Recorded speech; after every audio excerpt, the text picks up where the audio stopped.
అక్కడ ఇంకోటి కూడా చూడండి, ఇందు నిమిత్తమే ఈ లోకమునకు వచ్చి తిని సత్య సంబంధి అయిన ప్రతివాడు నా మాట వినును. మీరంతా యేసుప్రభు మాట వింటున్నారండి? నేను యేసుప్రభు మాట వింటున్నాను అన్నోళ్ళు చేతులెత్తండి. మీరంతా భ్రమలోనే ఉన్నారు.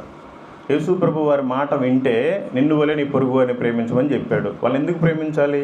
సువార్త చెప్పడానికే ప్రేమించాలి. మీరు సర్వలోకానికి వెళ్ళి సర్వసృష్టికి సువార్తను ప్రకటించమని చెప్పారు. నాలాగా దేశమంతా తిరగమని కాదు. కనీసం మీ ఇంటి పక్కన వాళ్ళకన్నా సువార్త చెప్పాలిగా. మీరు చెప్పట్లా. అందుకే ఆయన మీరు సత్యంలో లేరు, మీరంతా అసత్యంలోనే ఉన్నారు ఇంకా. అందుకే తెలుసుకోండి, ఆయన మాట వినాలి మనం, ఆయన పిల్లలమైతే. అక్కడ క్లియర్గా రాస్తున్నాడు, ఇందు నిమిత్తమే నేను ఈ లోకంలోకి వచ్చి తిని సత్య సంబంధి అయిన ప్రతివాడు నా మాట విన్నాను. సత్యం సంబంధంతో ఉంటే మనం ప్రతి ఒక్కరు కూడా ఆయన మాట వింటామంట.